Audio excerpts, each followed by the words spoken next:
सर्वकार्येषु सर्वदा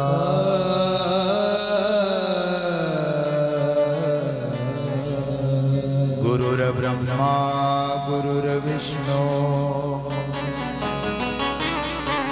गुरुर्देवो महेश्वरा गुरुर्साक्षात् परब्रह्म तस्मै श्री गुरवे नमः।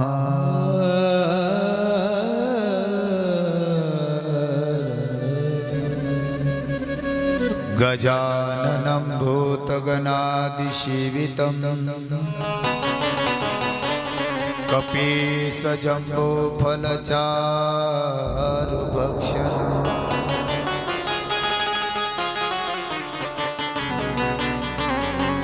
उमाश्रुतं शोकविनाशकारकम् नमामि विघ्नेश्वरपादपम्।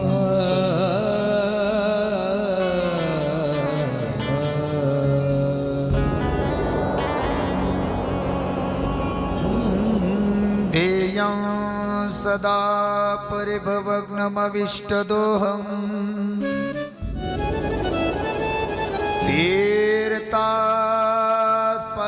शिवविरञ्चनुतं शरण्ये प्रत्यारतिहं प्रणतपालभवाब्धिपोतं वन्दे महापुरुषते चरणं प्रपद्ये। वर्णानामार्तसङ्गानारसना छन्दसामपि मङ्गलानां च कर्तारो वन्दे वाणी विनायकम्। भवानी शङ्करो वन्दे श्रद्धा विश्वासरूपिणो यभ्या विना न पश्यन्ति सिद्धा स्वान्तस्तमेश्वरम्।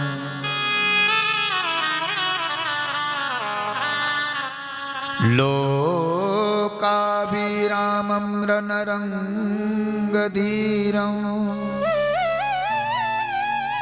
राजीवनेत्रं रघुवंशनाथम् कारुण्यरूपं करुणाकरन्तं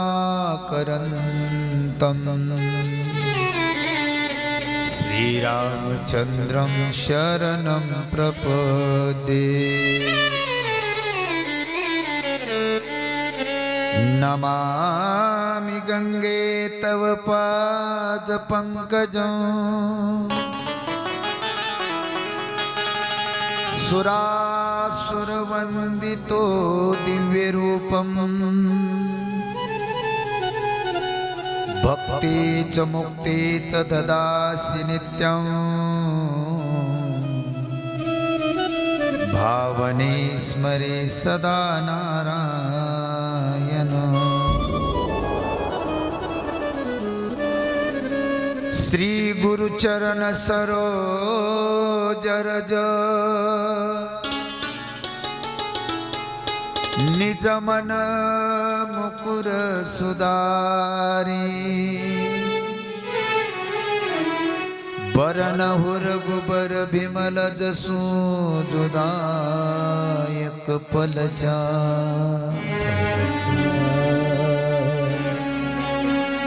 बुद्धिहीन तनु जान के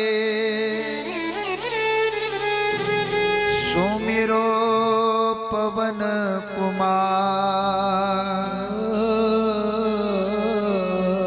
बल बुद्धि विद्या देहु मोहि हरहु कलेश विकार। दोन्ही हात समोर घेऊन गोड असं भोलेनाथाचं भजन करायचं. हे कर्पूर गौरम करुणावतारम संसार सारं भुजगेन्द्रहारं सदा वसन्तं हृदयारविन्दे भवं भवामि सहितं नमामि. नागेन्द्रहाराय त्रिलोचनाय भस्मंगरागाय महेश्वराय. ताली दोनों हाथ उठा के अति प्रेम से 2 मिनट के लिए भजन करिए. दोनों ताली हाथ उठा के माता मौल्या पुरुष वर्ग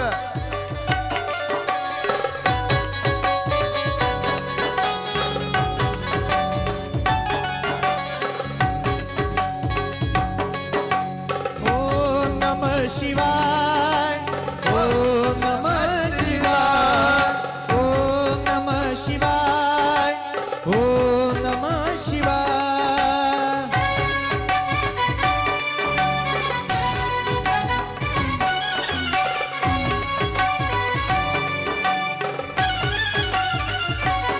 ओ कर्पूर गौरम करुणावतारम संसारसारं भुजगेन्द्रहारं सदा वसन्तं हृदयारविन्दे भवं भवामि सहितं नमामि.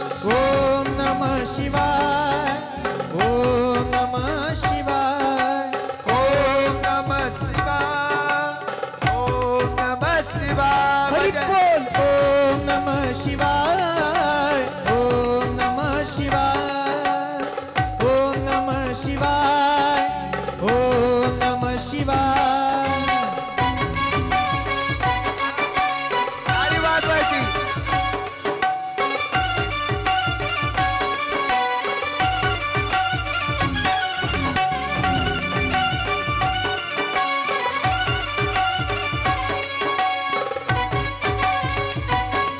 दोन्ही हात उठा के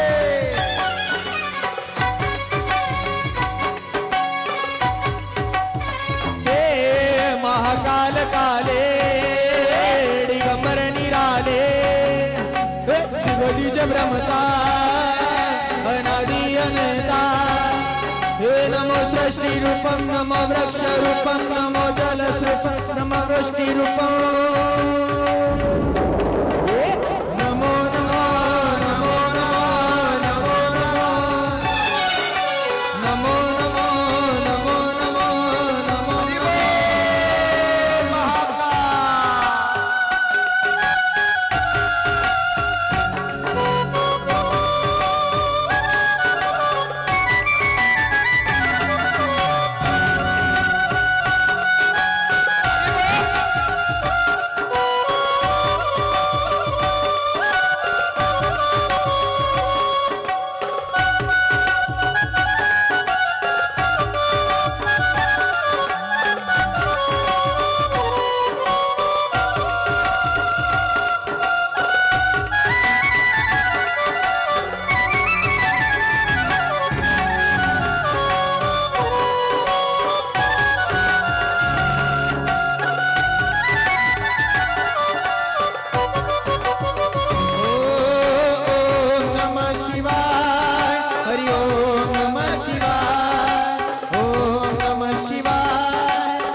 ते शिव हर हर हर महादेव.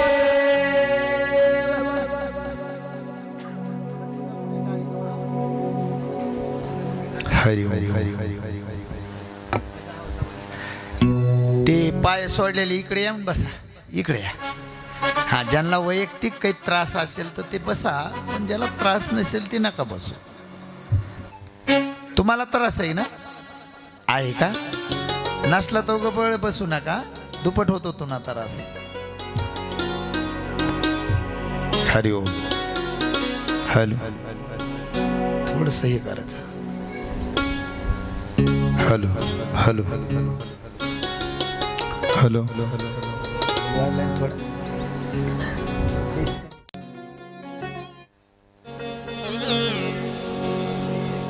त्रिशूळधारी डमरुळधारी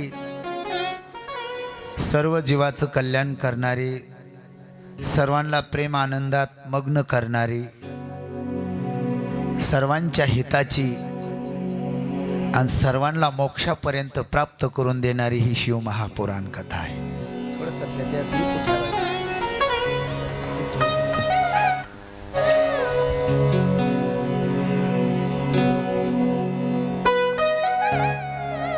भोलेनाथाच्या दरबारामध्ये शिवनामाचा महिमा आजपासून आपल्याला 7 दिवस श्रवण करायचा आहे. आज प्रथम दिवसामध्ये आम्ही पदार्पण करीत आहोत. पहा, इकडे लक्ष द्या. काहीतरी या नगरीचं पवित्र पुण्य असेल पदरामध्ये. आता भगवान शंकराचा चरित्राचा भाग जर म्हणलं तर काळाचा भाग बघण्यासारखा आहे.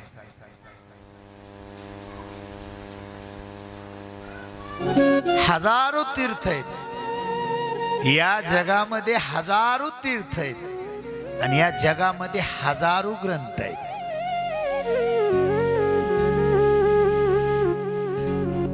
शिव महापुराण या शब्दाचा अर्थ होतो, जुन्या काळामध्ये पूर्वी राजश्व यज्ञ करीत होते राजे.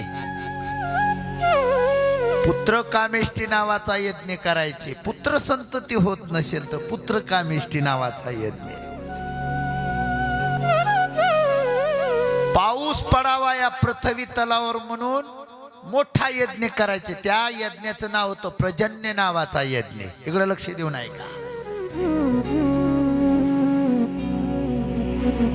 या जगामध्ये सर्वात जर मोठं अन्नदान कोणी केलं होतं तर पांडवानं केलं. पांडवांनी राजश्व यज्ञ केलता. राजश्व यज्ञ आजच्या जमान्यात कोणी करू शकेल काही? यज्ञादी कार्य करू शकते का माणूस? नाही. म्हणून हे चालतं बोलतं बहती गंगा शिवनामाचा यज्ञ तुमच्या कोह्याल नगरीमध्ये आज त्याचं प्रागट्य झालंय. म्हणजे या गावातला प्रत्येकाचं कल्याण करणाऱ्यासाठी ही बहती गंगा वाहत आली आहे आणि या वाहत्या गंगामध्ये जो सज्जनानं स्नान करीन का तो पवित्र तर आहे, त्याची काया सुद्धा पवित्र आहे. सर्व गोष्टीने तो पवित्र होतो. ही ताकद फक्त शिवनामात आहे. या महाराष्ट्रात या अख्ख्या जगामध्ये थोर महान विभूती राष्ट्रीय संत भगवान बाबा जयंती निमित्त अखंड हरिनाम सप्ताह, शिवनाम यज्ञ सोहळा, ज्ञानेश्वरी सोहळा वर्षे 15वीत. गेल्या 14 वर्षापासून आम्ही या पवित्र ठिकाणी कोह्याळ या नगरीमध्ये रामकथा श्रवण केली असेल, श्रीमद भागवत कथा श्रवण केली असेल.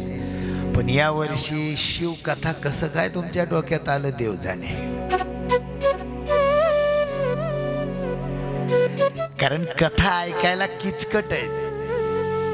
ज्याला कथा कळाली का त्याला ती किचकटपणा वाटणार नाही. कारण शिवनाम म्हणजे यज्ञ आहे, सत्कर्म आहे. सर्व ग्रंथाचं सार म्हणजे शिवकथा आहे. या देशात ग्रंथ किती आहेत माहिती आहे तुम्हाला?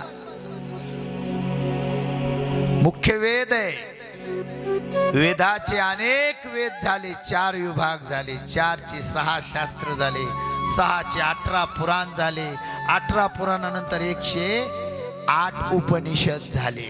या सर्व ग्रंथाचं सार म्हणजे शिव महापुराण आहे.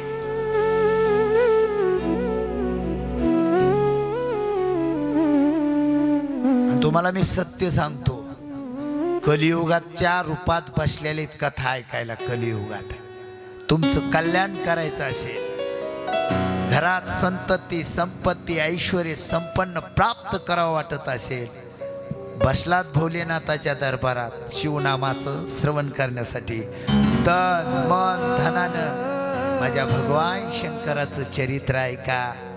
अरे 8व्या दिवशी याचा परिणाम तुम्हाला जाणवल्याशिवाय राहणार नाही का? सर्व देवता एकीकड आणि एकले भगवान शंकर एकीकड आहे. भोळा देव, सर्व देवतामध्ये सगळ्यात जर भोळा देव कोणचा असेल तर महादेव. किती भोळा तुम्हाला सांगू का? माणूस किती भोळा असावा याची काही मर्यादा पाहिजे ना. इतका भोळा आहे, नारायणानं, विष्णू नारायणानं भगवान शंकरासाठी एक नगर निर्माण केलं. गौरव महाराज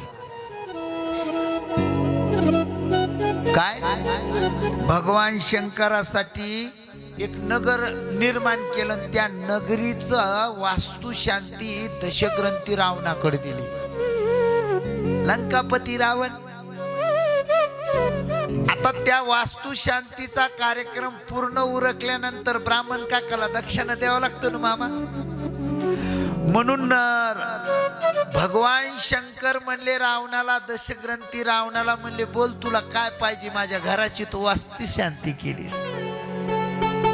ए मावले हो, ज्या घराची वास्तुशांती केली ते घर काही इट मातीचं नव्हतं, प्युअर सोन्याचं होतं, सोन्याचं. ज्या नगरीची वास्तुशांती माझ्या लंकापती रावणानं केली ते नगर पूर्ण सोन्याचं होतं.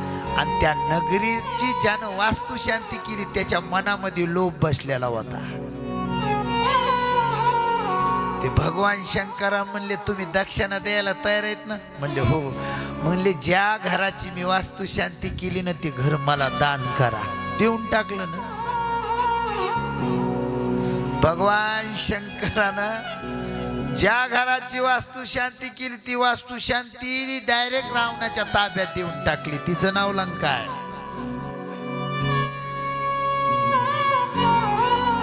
कुणी करीन का असं? 50 लाखाचं घर बांधायचं होय रामेश्वर भाऊ, 50 लाखाचं घर बांधायचं, वास्तुशांती करायला एक ब्राह्मण आले, दक्षिणा द्यायचा ठरला पण घरच त्यानं मागितलं. तुम्ही देणार का? हा? मग इतका भोळा आहे म्हणून त्याला घर नाही. भगवान शंकराला घर नाही. आशुतोष आहे, तुम्हा आम्हाला सुख प्राप्त करून देणार आहे, तुमच्या लेकरांच्या बुद्धीला चेतना देणार आहे, तुमच्या घरातली दादानं सुख शांती प्राप्त करून देणारी आहे. एवढंच नाही, ज्या घरात दुःख आहे त्या दुःखाचं विसर्जन करणारी ताकद फक्त शिवनामात आहे. कुणाला घरामध्ये मन दुखी आहे, मन कितीही पैसे कमीतोय पण मन समाधानी नाही. कोई तन दुखी आहे. तन या शब्दाचा अर्थ होतो शरीर. भरपूर देवानं दिलंय, संपत्ती दिली आहे, पैसा दिलाय, माणसं कामाला हाताखाली भरपूर आहेत, सर्व गोष्टी प्राप्त आहेत, पण शरीर रोगी आहे. या सगळ्या गोष्टी त्याला प्राप्त असून काही उपयोगाच्या आहेत का? बोला ना. इतक्या सर्व गोष्टी प्राप्त असून जर त्या माणसाला दादानो तो 20 समान असेल तर याचा अर्थ होतो त्याचं शरीर रोगी आहे. संत कबीर महाराज म्हणतात महाराज कि कोई मन दुखी कोई तन दुखी, कोई धन बिन रहत उदार, थोड़े थोड़े सब दुखी सुखी है राम के दार. इथं बसलात, माझ्या समोर बसलात, कथा श्रवणासाठी बसलात, असा कोणचा माणूस आहे की त्याला हे 3 रोग नाहीत? कोई मन दुखी आहे, इतका दुखी आहे, इतका दुखी आहे की त्याचं मन त्याच्या ताब्यात नाही. जो देखे सो दुखिया बाबा, सुखिया कोई नहीं रे. जो देखे सो दुखिया बाबा, सुखिया कोई नहीं रे. जो देखे सो दुखिया बाबा, या कोई नहीं रे. देखे सो दुखिया बाबा, या कोई नहीं रे. ओ राजा दुखिया, हो प्रजा दुखिया, राजा दुखिया, प्रजा दुखिया, सुखिया कोई नहीं रे. जो देखे सो दुखिया बाबा, सुखिया कोई नहीं रे. जो देखे सो दुखिया बाबा, सुखिया कोई नहीं रे.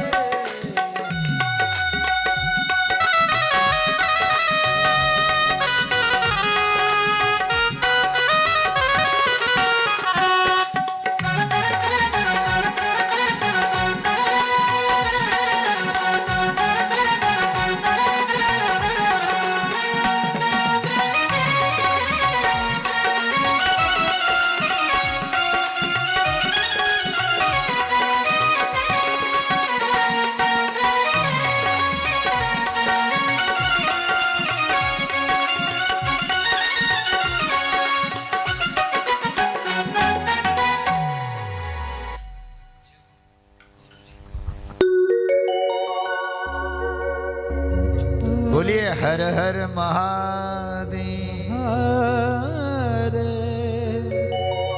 सर्व तुम्हाला तीर्थातून पवित्र करणारी ही शिवकथा, शिवकथेचा प्रथम दिवस आहे. प्रथम दिवसामध्ये तुम्ही आम्ही पदार्पण करीत आहोत. उपस्थित सर्व माझ्या माता भगिनी, उपस्थित सर्व पुरुष वर्ग, सर्वांना मनोभावे वंदन करतो. श्री हरीच्या कृपा आशीर्वादाने, साधू संतांच्या कृपा आशीर्वादाने, बजरंगबली, संत भगवान बाबा, अखिल विश्वाला मोहित करणाऱ्या सर्व राष्ट्रीय भगवंताच्या पवित्र पावनभूमी कोयाळ्या नगरीमध्ये आज साक्षात गंगारूपी शिवनामाचा यज्ञ प्रारंभ होत आहे. त्या निमित्ताने तुम्ही उपस्थित दिल्याबद्दल तुम्हाला धन्यवाद देतो. महाराष्ट्र प्रसिद्ध दादांनो आपल्यासाठी कथाकारांच्या माध्यमातून संगीतकार प्राप्त झाले, नसता भेटत नाही ते. कथेची तारीख घेतल्यावर आपला पंधरवाडा गेला यात्रेत, पण ते मला घरी येऊस तर माझा विश्वासच नव्हता कथा फिक्स आहे का नाही ती. निवेदन असतं ना, आता हे चांगली टीम भेटण्यासाठी पुण्य लागतंय. म्हणून मी माझं भाग्य समजतो, तुमचंही भाग्य भरपूर चांगलं आहे. महाराष्ट्र प्रसिद्ध आमचे शिंतला साथ करणारे खूप प्रसिद्ध महात्मा आहे. मोठमोठ्या टेजवरले कलाकार आज आपल्याला टेजवर प्राप्त झालेत, हे आपल्या गावाचं भाग्य आहे. आणि जोरशे असे हलकटवणी टाळे वाजवायचे नाही, नसतं काही बंद पडलं नाही त्या टाळीवर. हा वाशी टाळे वाजवा की पुढच्या माणसाला उकड्या फुटल्या पाहिजेत. प्रेम से बोलिये हर हर महादेव. हे आमचे गौरव महाराज, त्यांना सुद्धा धन्यवाद देतो. तसे सचिन महाराज चोले, तुम्हाला सुद्धा धन्यवाद. ऋषिकेश महाराज, आणि साऊंड सिस्टीम मुले अनिल भाऊ एक नंबर आहे. जोरात टाळी वाघासाठी वाजवा. असंच आम्हाला चांगलं दे, तुझं चांगलं झाल्याशिवाय राहणार नाही. चांगला आवाज द्या. साऊंडवाल्यालाही धन्यवाद देतो.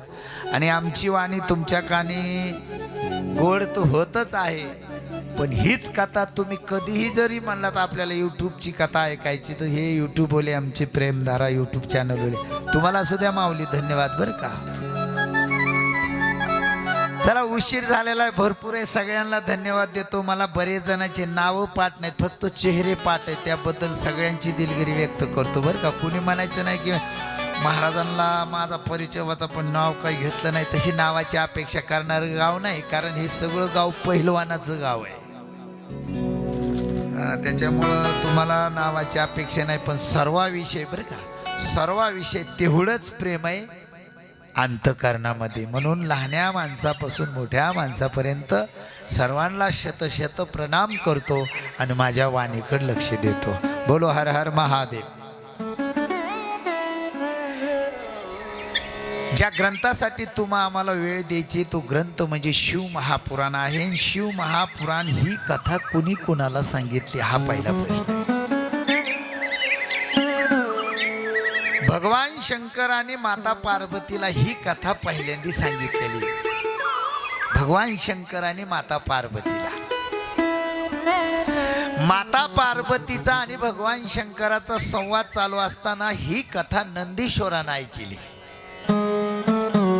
भगवान शंकराचं वाहन त्याचं नाव नंदी आहे. आणि या नंदीश्वरानं ही कथा कुणाला सांगितली? ही सनत कुमारांना कथा सांगितली. आणि सनत कुमाराने ही कथा कुणाला सांगितली? सनत कुमाराने ही कथा व्यास मुनींना सांगितली. आणि व्यास मुनीने ही कथा सूतजींना सांगितली. आणि सूतजींच्या माध्यमातून ही कथा अख्ख्या जगात प्रचार झाला. ती तुमच्या आमच्यापर्यंत पोहोच करायचं काम झालं दादानो. एक माणसामुळं एखाद्या ग्रंथाचं कल्याण होतं. शाखा पर शाखा, शाखा पर शाखा, शाखा पर शाखा आले. आणि सगळ्यात शेवटची शाखा सूतजी महाराज. या सूतजी महाराजांनी 88,000 ऋषीला ही कथा सांगितली. आणि या कथेच्या माध्यमातून तुम्हा आम्हापर्यंत ही बहती गंगा प्रगट झालेली. बस मला एकच सांगायचंय, या गंगेमध्ये तुम्ही काय करा, पदार्पण करा आणि आपला देह पवित्र करून घरी जा. इतकी पवित्र आणि गोड आहे माझी शिवकथा. आणि या शिवकथेला प्रारंभ करीत असताना 88,000 ऋषी मेळा एकत्रित आलेला आहे. आणि जी भूमी निवडल्या गेली ती भूमी म्हणजे निमेष. कथा कुठे होत नाही बर, कुठच कथा नाही. जागा म्हणजे जागेचा प्रभाव असतो. शिव कथा कुठं करावा ऋषींना प्रश्न आहे. म्हणून ब्रह्मदेवाकडून सुदर्शन चक्र नारायणानं सोडलं. जिथं थांबलं ते क्षणिक थांबलं, म्हणून त्या भूमीचं नाव नैमिष्यारण्य पडलं. आणि तिथं त्या ऋषीनं येऊन बसले. पण याच्यात एक शास्त्र सांगतं महाराज, जीवनामध्ये वक्ता चांगला भेटावा बरं. काहीतरी सांगणारा कुठंतरी टाइमपास करणारा, इकडची कथा माकड कथा सांगणारा हा वक्ता नसतोय, हा कलाकार आहे. वक्ता काय? ज्या माणसाला 4 वेद 6 शास्त्र आणि 18 पुराण माहिती, त्यालाच कथा सांगायचा अधिकार आहे. प्रत्येक पुराणातला इतिहास माहित पाहिजे, प्रत्येक पुराणातली कथा माहित पाहिजे, तेव्हा त्याला म्हणायचं दादानो कथाकार. याचं ऐकायचं त्याचं ऐकायचं, समाजाला सांगायचं, समाजाचे 2 तास कसे तरी टाइमपास करून खायचे, हे बरोबर नसतं. म्हणून लक्षात घ्या, वक्ता कसा पाहिजे? वक्त्याच्या वाणीमध्ये मधुर रस पाहिजे, चढ उतार पाहिजे. चढ उतार असेल तर ऐकणारालाही आनंद आहे आणि सांगणाराला सुद्धा आनंद असतोय. शिवकथा ऐकणारे तर धन्य आहेत, पण शिवकथा सांगणारा सुद्धा धन्य आहे. म्हणून भाग्यशाली कोण? कथा ऐकणारा. भाग्यशाली कोण? कथा सांगणारा. म्हणून कथा ऐकणाराही भाग्यवान आहे आणि कथा सांगणारा सुद्धा भाग्यवान आहे. जो वक्ता दादानो, वक्ता सूत जी आहे, पण सोनक जी हा श्रोता आहे. मग श्रोता झोपणारा पाहिजे का? हा, कसा पाहिजे? कलियुगातले श्रोते कसे? सोता शब्द काय? सोता आणि श्रोता. काही जण महाराज कथेत येऊन बसले की झोपत येत, याला सोता म्हणायचं. काही माणसं पापणी सुद्धा पडून देत नाहीत महाराज. जीव होतो वक्त्याचा आणि श्रोताचा, एक जीव होतो, याला म्हणायचं श्रोता. बोलो हर हर महादेव. तसं आजचा जो वक्ता आणि श्रोता आहे का, एक नंबर आहे. 88,000 ऋषी असे बसले तुमच्यासारखे कथा ऐकण्यासाठी. पण ऐका मायबापांनो, कथा ऐकण्यासाठी बसलेत, मग वक्ता चांगला पाहिजे हो.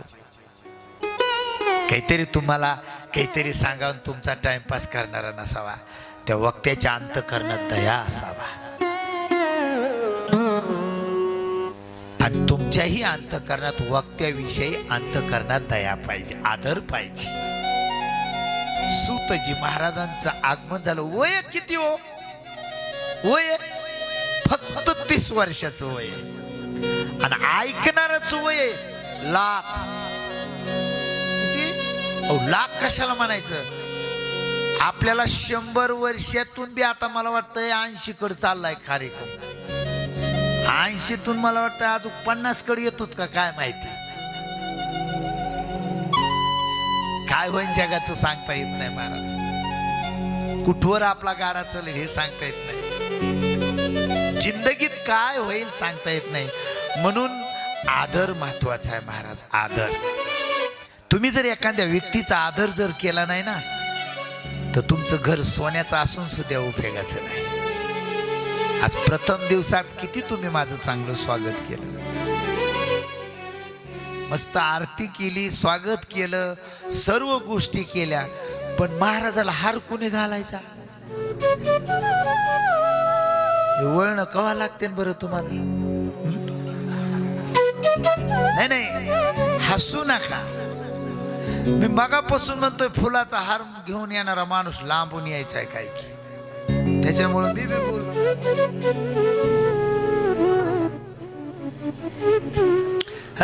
जिस घर पर म्हणजे आदर जिथं आहे तिथं प्रेम आहे. आदर नसेल तर तुमच्या संपत्तीला सुद्धा किंमत नाही. जिस घर पे आदर मान नहीं, उस घर पे जाना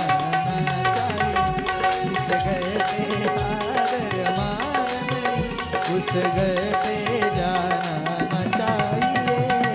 घर पर आदर मान नहीं, उस घर पर जाना चाहिए. घर पर आदर मान नहीं, उस घर पर जाना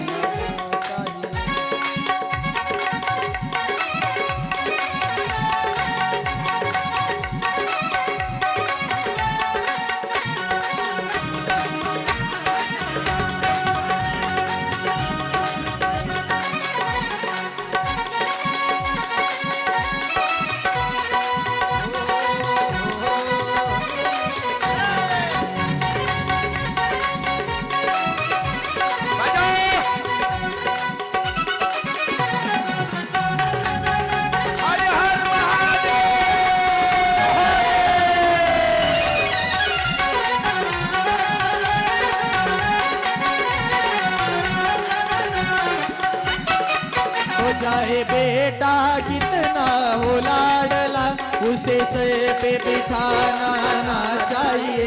चाहे बेटी कितना हो लाडला, उसे सिर पे बिठाना ना चाहिए. हो जाए बेटी कितनी हो लाडली, उसे घर गए गए घुमाना ना चाहिए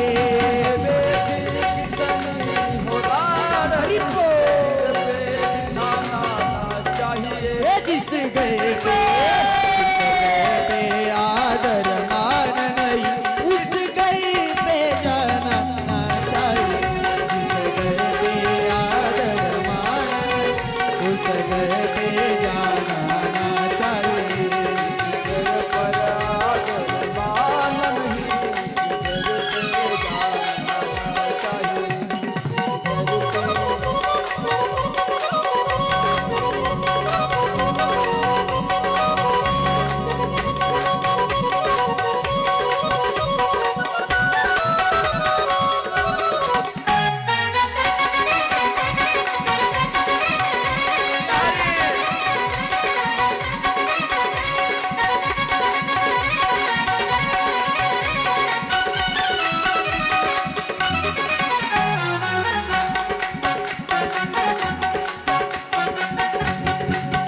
जिस गए पे आदर मान नहीं उस गए पे जाना ना चाहिए जिस गए पे आदर मान नहीं उस गए पे जाना ओ जिस गए पे आदर मान नहीं उस घर पे जाना ना चाहिए जिस घर पे आदर मान नहीं उस घर पे जाना चाहिए पार्वती पते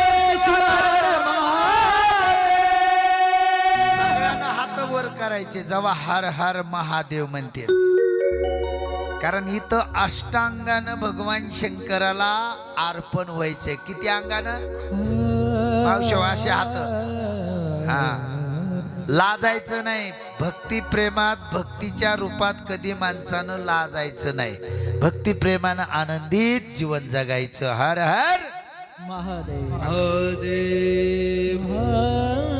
इतकी पवित्र आणि इतकं ठिकाण आदराचं दिसलं आणि सूतजींना वाटलं की या लोकांना मी काय सांगू काय प्रश्न केला महाराज सोनकजीनं महाराज हे घोर कलियुग आहे आणि या घोर कलियुगामध्ये माणसाला वेळ कमी आहे ना आयुष्य कमी आहे का कुठे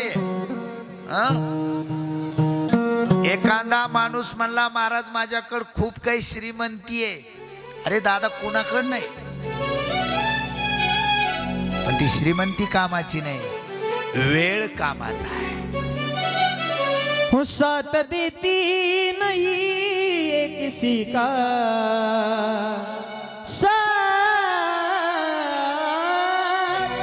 साथ देती नहीं ये किसी का क्या भरोसा है इस जिंदगी का क्या भरोसा है इस जिंदगी का क्या भरोसा है इस जिंदगी का क्या भरोसा है इस जिंदगी का हो साथ देती नहीं साथ देती नहीं साथ देती नहीं ये किसी का क्या भरोसा है इस जिंदगी का क्या भरोसा है इस जिंदगी का क्या भरोसा है इस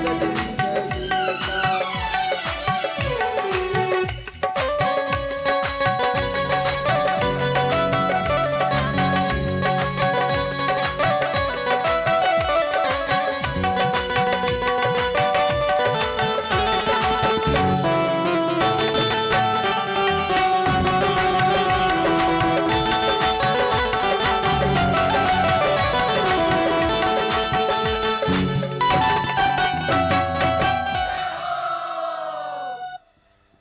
म्हणून वेळ महत्वाचा नाही तर दादानो आपल्यासाठी कथा महत्वाची आहे एखादा माणसाला जर म्हणलं ना चला शिव कथा चालू आहे आपल्यासाठी भाग्यवान आहे माणूस नाही वेळ देत जिथं द्यायचा तिथं दिला पाहिजे ज्यांचा ना आपला काही संबंध नाही माणूस तिथं वेळ देतोय महाराज आणि तुम्हाला एक सांगतो कथा श्रवणामध्ये मोबाईल संग आणू नका आणि आणायचा असेल तर स्विच ऑफ ठेवा कारण मोबाईल म्हणजे कलियुग आहे ध्यानात ठेवा ज्याला मन लावून कथा ऐकायची ना अजिबात ती कथेत चालत 3 घंटे माझ्या कथेसाठी द्या काही मागत नाही तुम्हाला आम्हाला भाकर कमी द्या खायला हो, पण कथेला मात्र तुम्ही वेळ द्या. कथेत बसला तो उठू नका, आणि उठला तर ते काय होतं, 10 माणसं आपली कथा ऐकणारे असतात, आपल्यामुळं त्या माणसाला काय होतो, विक्षेप येतो. आज हे प्रथम दिवस आहे म्हणून तुम्हाला काही निवेदन देत आहे. आज भरपूर काही तुमच्या चुका दिसतात, त्या चुका मी सांगून जाईल शेवटला. इकडे लक्ष द्या, कारण विचारानं बसायचे, पांगून पांगून नाही बसायचं. जो वक्ता पहिल्यांदा श्रोता आला ना त्यानं समोर येऊन बसायचं. जो माणूस समोर कथा बसून ऐकतो का त्याच माणसाला श्रोता म्हणतात. कसं तरी बसायचं, कसं तरी ऐकायचं, असला गोंधळ नाही जमा. जो विद्यार्थी बाकड्यावर मास्तरच्या समोर आहे तोच 1 नंबरला येतो, हे डोक्यात ठेवा. जो वक्त्याच्या समोर श्रोता बसतो ना तोच श्रोता कथा ऐकण्याचा अधिकारी आहे. आजूबाजूला माणसानं नाही बसायचं. आज बसला, आजच्या दिवस माफ, पण उद्यापासून नाही. 7 दिवस वेळ, पण 8व्या दिवशी या कथेचा आनंद तुमच्या जीवनात कसा प्राप्त होतो ते बघा. सूतजीनं सांगितलं, महाराज तुमची वाणी इतकी गोड आहे, आमचा एकच प्रश्न, हे कलियुग आहे आणि कलियुगामध्ये माणसं आळशी निघले. आता हे बघा ना, इथं टोपीवाले फेट्यावाले माणसं आहेत ना, हे माणसं कष्ट करणारे होते. 100वी पार केली तरी माणसं आज बी तगडेत. एक पोट्ट झालं का नाही तर महाराज नवरा बायको मथारी दिसतात. खोटे काही, पण आज बी महाराज नाटीवाल्या माझ्या मावल्या इथं बसलेल्या आहेत, माफी मागून बोलतो मी. आज बी एखाद्या नारीला म्हणावं लागत नाही नाटीवाल्या, एखादा अनोळखी माणूस आला किंवा पाहुणा आला पदरगी म्हणावं लागत नाही, कारण त्यांच्या रक्तामध्ये दादानं तो आदर बसलेला आहे. आज बी पहार पिळवायची जिंदगी जगतात महाराज. मी कशामुळे बोलतोय, लय वाईट दिवस आहेत कलियुगातले, वाईट सांगितलेले महाराज, म्हणून पाया पडून सांगतो महाराज. हो, जेवढा तुम्ही संप्रदायाला वेळ देतात बरं का गावकरी मंडळी, जेवढा तुम्ही संस्कृतीला वेळ देतात, जेवढा तुम्ही वारकरी संप्रदायाला वेळ देतात, तेवढा तुम्ही वेळ आनंद प्राप्त करणार. काय घेऊन बसलात महाराज, किती पळा, पळू नका, पळण्याची काय गरज आहे. फक्त 3 घंटे बसून एकाग्रतेने शिवकथा ऐका आणि त्या शिवकथेतला आनंद हृदयात उतरा. कुठलीच गोष्ट तुम्हाला गोष्टीच्या मागे पळण्याची गरज नाही, ताकद माझ्या एकाग्रतेमध्ये आहे. म्हणून सूतजींचा प्रश्न आवडला आणि सोनकजीनं सांगितलं, बाबा आमची एकच विनंती आहे, या घोर कलियुगात आळशी माणसं आहेत आणि वेळ कमी आहे, त्याच्यासाठी काय केलं तर सूतजीनं सांगितलं, येणेन तुम्ही ज्या माणसाला 1,00,000 श्लोक वाचविता येत नाहीत त्यासाठी 24,000 श्लोक काढले व्यास मुनीनं. सार काढलं आणि त्यातल्या 7 संहिता काढल्या आणि 7 संहितामध्ये 7 दिवसाची शिवकथा प्राप्त झाली तुमच्या आमच्यासाठी. आज फक्त शिव ग्रंथाचा महिमा पाहायचा आहे. ज्या ग्रंथासाठी आजपासून आपण 7 दिवस वेळ देणार आहे, या ग्रंथाचा महिमा काय आहे आजच्या कथेतून घरी घेऊन जा. सूतजी सोनकजींचा संवाद चालू आहे, ती कथा आज आपल्या नगरीत चालू आहे आणि या नगरीतल्या प्रत्येक मायबापाला शिवनामाचा महिमा कळणं गरजेचं आहे. सांगा म्हणले सोनकजी महाराज, शिवनामाचा महिमा आम्हाला कळू द्या, काय ताकद आहे भगवान शंकराच्या नामात. तर सज्जनानो ऐका, सूतजी प्रारंभ करीत असताना म्हणतात, हे सूत महाभाग्य. सूतजी महाराज, आमचं भाग्य आहे की तुमच्यासारखा वक्ता आमच्या अंतःकरणात प्राप्त झालाय. अशी कथा सांगा आम्हाला की ती कथा ऐकल्यानंतर आमचं अंतःकरण भरून व्हावा आणि आम्ही सुद्धा पवित्र व्हावात, अशी कथा सांगा. गोड कथा प्रसंग सांगत असताना सूतजी म्हणतात, हे ऋषी ऐका, किर्यात नावाचं नगर आहे, लक्ष देऊन ऐका बरं का माऊली. किरात नावाच्या नगरीमध्ये देवराज नावाचा ब्राह्मण राहतोय, लक्षात घ्या. सोन्यासारखा त्याचा संसार आहे, गोंडच 2 लेकर आहेत त्याला.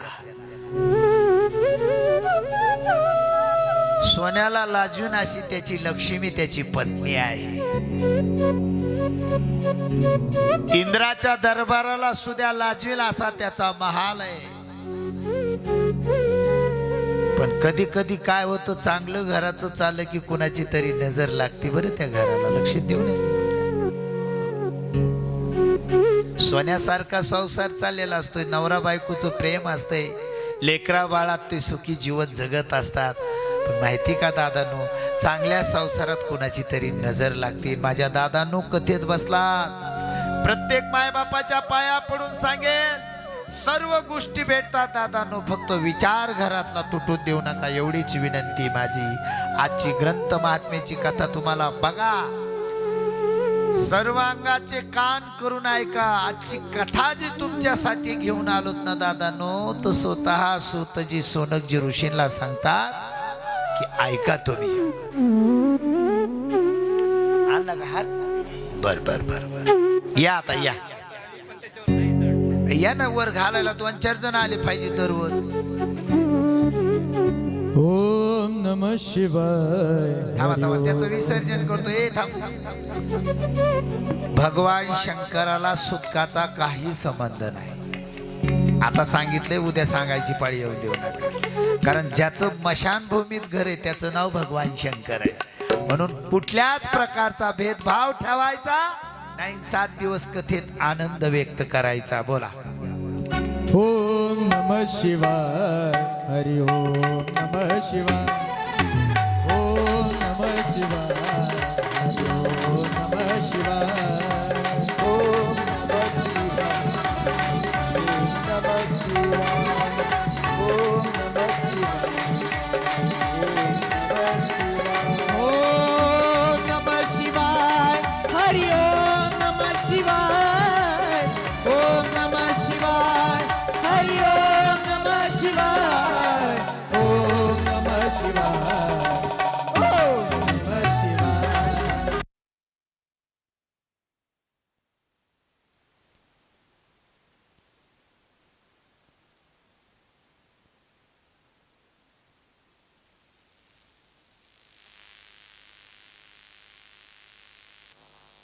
बघा बरं, महाराजाचं वजन वाढलं का नाही? असू द्या घ्या बसून. बोलो हर हर महादेव. महादेव. झाले ना चालू? इकडे लक्ष द्या. किर्यात नावाच्या नगरीमध्ये देवराज नावाचा ब्राह्मण आहे. ब्राह्मण आहे बरं, इकडे लक्ष द्या. माणूस जर उच्च कोटी कुळात जन्माला येत असेल आणि तो जर चुकीचं काम करीत असेल तर लोक त्याला त्रास देणारच ना. नाव कोण आहे? ब्राह्मण आहे. पण महाराज त्या ब्राह्मणाला सवय वाईट लागली. माणसाला सवय वाईट का लागते? संपत्ती आल्यावर.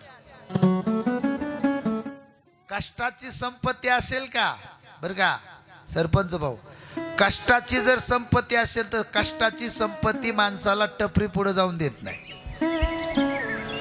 कष्टाची श्रीमंती असेल तर ती दादानो दारूची बाटली तोंडाला लावून देत नाही.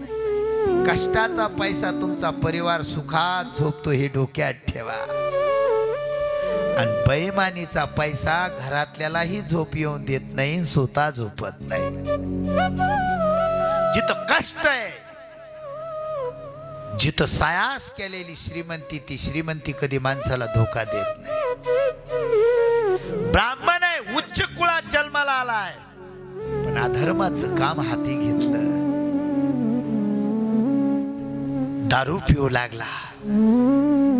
आणि इथं आलेल्या सर्व तरुणाच्या पाया पडून सांगतो, माणसाचं तारुण्य त्यागानं शोभतो, भोगानं नाही शोभत. पैसा देवानं दिला याचा अर्थ त्या पैशाचा माणसानं दुरुपयोग नाही केला पाहिजे. दिलाय ना देवानं पैसा, तर कुठंतरी तो पैसा सत्कार्याला खर्च करा. सत्कर्म तुम्हाला सहकार्य केल्याशिवाय राहणार नाही. धर्मपीठ जगावा असं वाटत असेल तर त्यासाठी तुम्ही आधी जागे पाहिजे. ब्राह्मण आहे पण किती खाली आला. दारू पिऊ लागला, मांस भक्षण करू लागला. एवढंच नव्हे, दारूच्या नशामध्ये एक दिवशी तो काय झाला, नशात मूर्छित येऊन पडला.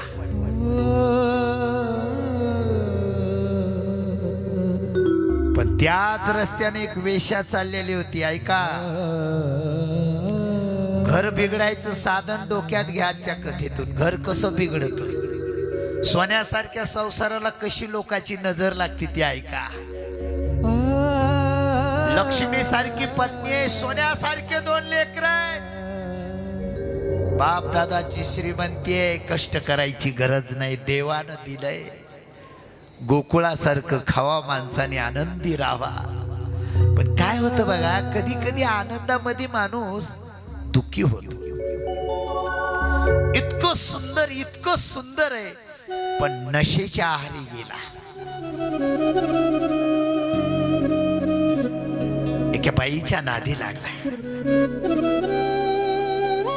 मूर्छित पडलेला दादानो रस्त्याने जाणाऱ्या त्या वेश्येनं आपल्या एका सेवकाला सांगितलं, हा मूर्छित पडलेला माणूस गरीब नाही बरं, श्रीमंत आहे. खूप पैसा आहे त्याच्याकडे. आणि उचला म्हणले ना आपल्या रथात टाका त्याला. गुलाबाच्या फुलानं सजवलेल्या तिच्या महालामध्ये नेऊन हा देवराज ब्राह्मण एका मंचकावर टाकला. बहुडला, नशा शांत झाली, तो शुद्धीवर आला. डोळे उघडून पाहतो तो दादानो गुलाब सारखा महाल पाहिला. आणि मी कुठं आलोय,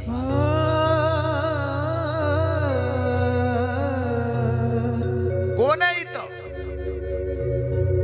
कुठं होतो मी. तितक्या दादानो लाली लावलेली, हाताला मेहंदी लावलेली, लचके देत कंबर हलवीत असणारी ही स्त्री दादानो त्या देवराज ब्राह्मणापाशी आली. तोंडात पान आहे, खायचं नागिलीचं पान आहे. आणि त्याला म्हणते, देवराज माहिती तू कुणाच्या घरी आलास. त्या टायमाला तो ब्राह्मण म्हणतो, कोण आहेस तू. शोभावती नाव आहे माझं, शोभावती. या किर्यात नगरीमध्ये 1 नंबरची, दिसायला सुंदर आहे. पण काय झालं बघ, तुझ्यावर माझं मन गेलं. तू एका दरीत पडलेला होता, तुला जास्त झालती, दरीत पडलेला होता. पण माझी नजर तुझ्यावर गेली. मला काय झालं बघ, मला दया आली तुझ्याविषयी, म्हणून मी माझ्या महालात घेऊन आली. पण ऐक ना, मी तुला आवडते का. कोण म्हणते, शोभावती. तुला आवडते ना. त्या टायमाला काय म्हणला तू माहिती का, ए बाई तुला ओळखत नाही मी, तुझा माझा संबंध नाही. सोन्यासारखी माझी पत्नी आहे, गोंडस 2 लेकर आहेत मला. आणि माझं घर मला जाऊ दे, मला घरी जाऊ दे, माझं घर माझी वाट पाहत आहे. पण तिनं मनात काय आणलं, आता हाती लागलेला बकरा सोडणं एवढं सोडतंय का. बोला ना, हातातली शिकार ती सोडणार कशी. तिला कळालं, सांगितलं, देवराज अरे माझ्यासाठी पहा, आता सध्या माझ्या राजमहालाच्या दारात निस्त माझं पानाची पिचकारी पाण्यासाठी हजारो माणसं माझी वाट पाहतात. अरे मी तुला माझं मन अर्पण करायला तयार आहे, मनच नाही तर तन अर्पण करायला तयार आहे. फक्त तू मला एकदा माझं मन, बस. ऐकत नाही. शेवटी तिनं नशेली औषध पाजलं महाराज त्याला. आणि त्या नशेली औषधामुळं तो तिच्या शब्दावर नाचू लागला. म्हणून शास्त्र सांगतंय दादानो, ह्या गोष्टीच्या रस्त्यावर माणसानं कधी पाऊल टाकायचा नाही. ऐकत नाही.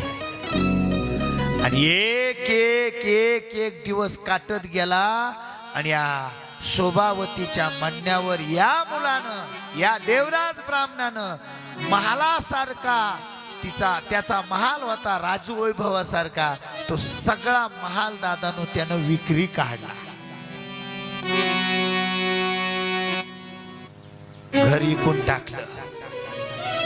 महालातून तो झोपडीत आला. झोपडीमध्ये ती बिचारी लेकरं घेऊन राहू लागली. छोटस झोपडीमध्ये मंदिरासारखं घर बनवलं. एका कोपऱ्याला देवारा बनवला आणि देवाऱ्यातल्या देवाला एकच विनंती करते, हे देवा, हे भोलेनाथ, काही नको मला, फक्त माझा पती बाहेर गेलेला तेवढा घरी यावा. फुटका मणी सुद्धा पत्नीच्या अंगावर ठेवला नाही या नालायक माणसाने. वेळ कमी आहे आपल्याला. कानातले झुंबर, गळ्यातलं दादानो मंगळसूत्र सुद्धा आपल्या पत्नीच्या अंगावरलं सुद्धा नेऊन दादानो ह्यानं विकलं आणि त्या वेश्याची पूर्तता केली. महाराज एवढ्या टोकाला गेली ती स्त्री. तिला कळून चुकला आता याच्याकडे फुटका मणी सुद्धा राहिलेला नाही, हा माझ्या लायकीचा राहिला नाही.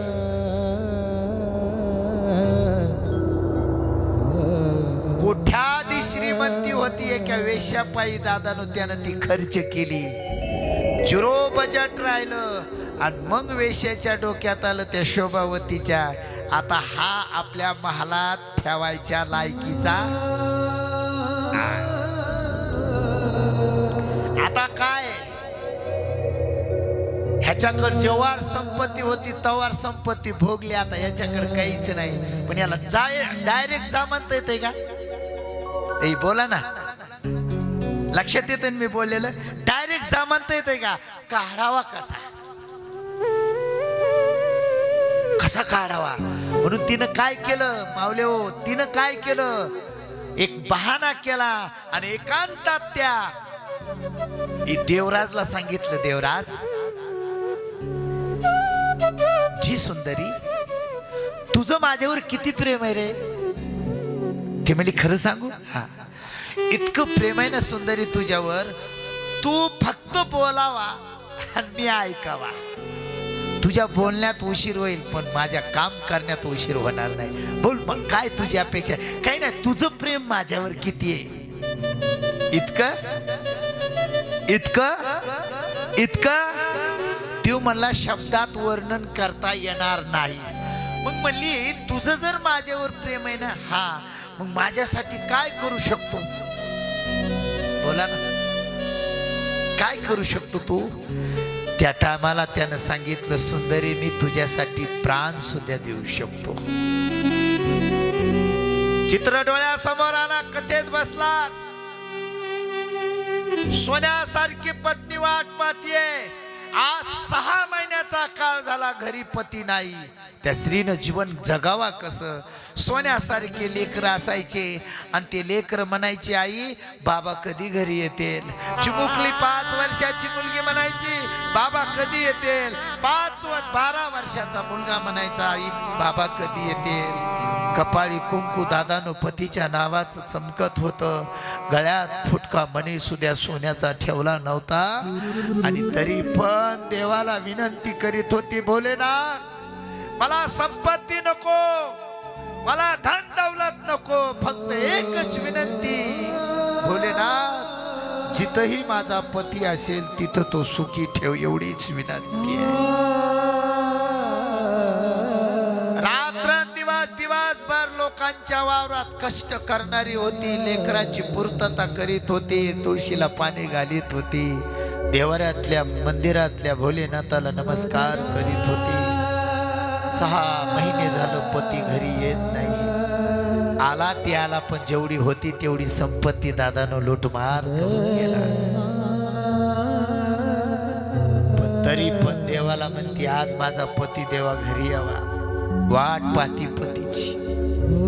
चिमणी आली तर कणभर अन्न टाकायला घरात नव्हतं महाराज. लेकराला भूक लागायची, लेकर म्हणायची आई भूक लागली, आईनं मिठाचं पाणी लेकराच्या ओठावर टाकावा आणि आपल्या छातीशी ते लेकर लावा, तर आईनं थापटून थापटून लेकर झोपी लावा आणि लेकर झोपले की तिनं फक्त उंबारड्याकडे पावा, पतीची वाट पावा. ऐका, कथेत बसलात, लक्ष देऊन ऐका. शोभावती म्हणती देवराज तुझं प्रेम किती आहे? तो म्हणतो मी जीव अर्पण करतो, एवढं प्रेम आहे. ती म्हणली मला तुझा जीव नको रे, मला तुझा नको जीव, तुझं माझ्यावर प्रेम आहे ना. हा मग माझ्यासाठी एक काम कर ना, सांग ना, एक काम कर ना, सांग ना, तुझ्या घरी माणसं किती आहेत? तू मला 2 लेकरं आणि माझी पत्नी. माझं एक काम ऐकतो का? सांग ना. मग माझं एकच काम आहे, तुझं माझ्यावर प्रेम आहे ना. हा बस, मला तुझ्या पत्नीचं आणि तुझ्या 2 लेकराचं शिर पाहिजे, देशील? मला तुझ्या पत्नीचं आणि तुझ्या 2 लेकराचं शिर पाहिजे. कामाच्या आहारी गेलेला हा नालायक माणूस तिला वचन देतो आणि हातात एक सुरी घेतो आणि मध्यरात्रीला आपल्या घराच्या रस्त्याकडे निघालाय. चित्र डोळ्यासमोर आणा.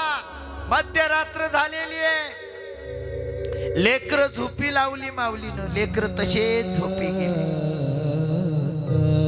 कपाळाचं कुंकू चमकत होतं, देवासाठी नाही पण देवाला पतीसाठी विनंती करीत होती. संसारातली यथाकथा सांगणार नाही, आल्या आल्या पतीची पहिली माफी मागणार आणि पतीला एकच विनंती करणार की आजपासून तुम्ही घरातून बाहेर जाऊ नका. ह्या पगलीला काय माहिती की माझा कपाळाचं कुंकू आज माझा वध करण्यासाठी येणार आहे, काय माहिती. मदारदार मजल करीत करीत दादानो, पाहता पाहता पतीची वाट पाहता पाहता त्या माऊलीला झोप लागली. पण हा नालायक माणूस सुरी घेऊन आलेला होता. मध्यरात्र झालेली होती, दरवाजा उघडा होता. दरवाजातून आत प्रवेश केला तर आपली पत्नी झोपलेली होती. तिच्या दोन्हीही मांडीवर 2 लेकरं झोपलेली होती. चित्र डोळ्यासमोर खवरा भावरा झालेला आहे, लटलट कापत आहे, नशाली औषध पिलेलं आहे, डेरिंग नाही व्हायची म्हणून नशा केलेली होती. आणि झोपेमध्येच त्यानं काय केलं महाराज, कुठलाच दादानं एक बाईच्या नादी हा नालायक माणूस गेला. परिणाम सोन्यासारख्या संसाराला आज तो काळ म्हणून आलेला आहे. का जेव्हा झोपीतल्या 2 लेकरांचे दादानो मागचा पुढचा विचार केला नाही, हातातली सुरी उचलली आणि 2 लेकरांचे सण काढले. त्यानं झोपेतल्या माणसामुळे त्यांचा आवाज झाला नाही. लेकराचे शिर काटले, बाजूला टाकले. लेकराचे दादानु शरीर तडपडून तडपडून तडपडून गतप्राण झाले. दुसरी सुरी उचलली, पत्नीचं शिर काटलं. दादानु काय पाप केलं होतं, काय केलं पाप, काय पाप केलं त्या माऊलीनं? काहीच नाही हो, काहीच नाही ना केलं पाप. तरी पण दया नाही दया आली. 1 मिनिटात माणूस रक्ताचं नातं इसळतोय. माणूस कसलाय तो बोला ना. ज्या बाईच्या उदरातून जन्म होतो 2 भावाचा, मरेपर्यंत ते 2 भाऊ एकामेकाचं तोंड बघत नाही. कसले माणसं, कुठं गेली दया, कुठं गेली संस्कृती? ज्या स्त्री संग दादानं 25 वर्ष संसार केला, आज त्या स्त्रीला मारण्यासाठी माणूस येतोय. कुठे संस्कृती आपली? काय शिकवण आहे राष्ट्राची? म्हणून पाया पडून सांगतो गड्या, रक्ताचं नातं तुटून देऊ नका. मारली पत्नी, मारली लेकरं, मारले. आता तिला प्रमाण द्यायचं म्हणून माया स्वतःच्या पत्नीचं आणि 2 लेकराचं शिर हातात घेतलंय आणि तो मध्यरात्रीनं पळत गेला. वरच्या मजल्यावर शोभावती झोपलेली होती. आपल्या पत्नीचं आपल्या 2 लेकरांचं शिर घेऊन आलेला आहे आणि दारात आलेला आहे. महालाच्या दारातून म्हणत आहे, ए शोभावती, दरवाजा उघड. तुझे काम सांगितलं होतं ते काम केलंय. माझ्या पत्नीचं माझ्या 2 लेकराचं शिर काटलेलं आहे. तुला प्रमाण देण्यासाठी शिर घेऊन आलोय.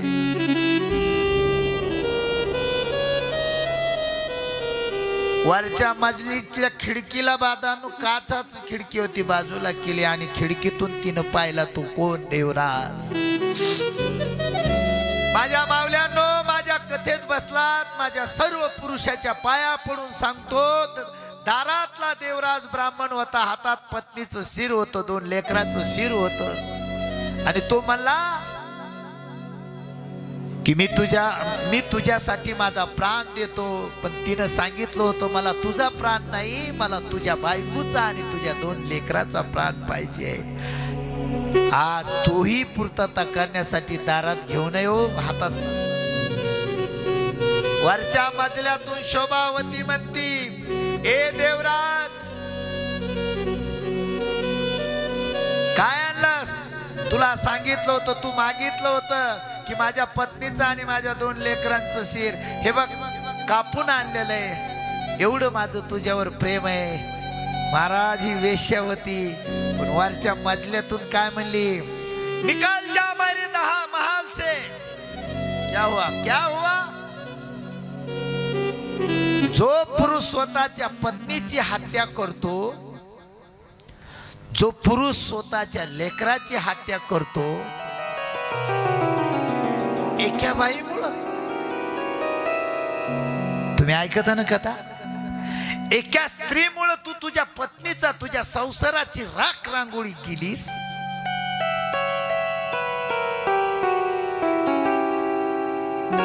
आज माझ्यासाठी तुझ्या सोन्यासारख्या पत्नीची हत्या केलीस. काय नालायक माणूस आहेस. सोन्यासारख्या लेकराची हत्या केलीस, इतके तुला दया आली नाही. आज तुझा एक परिवार तो खलास केलास माझ्यासाठी.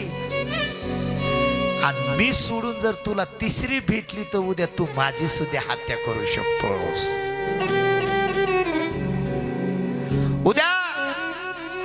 उद्या तू माझी हत्या करू शकतोस. म्हणून तू माझ्या महालाच्या दारात थांबू नको. तुझा आणि माझा काही संबंध नाही. चालता हो.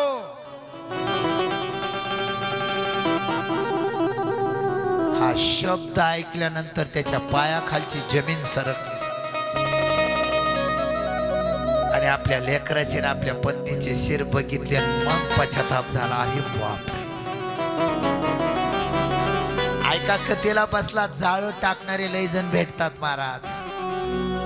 जाळ्यामध्ये फसविणारे भरपूर भेटतात.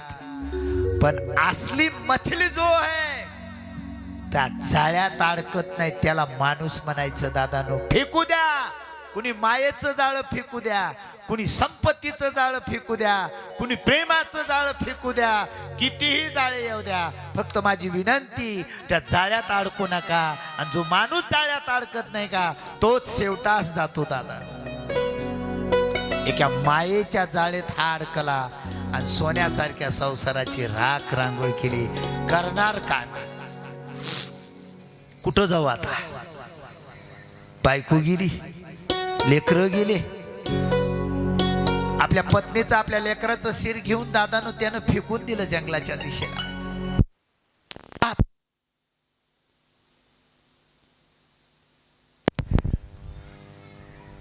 8 दिवसापासून ते दादानं चिंतातूर होता. आता काय करायचं, खायचं काय? दारू पिऊन पिऊन शरीर सडलं गेलं. बसावा कुठं, बोलावा कुठं?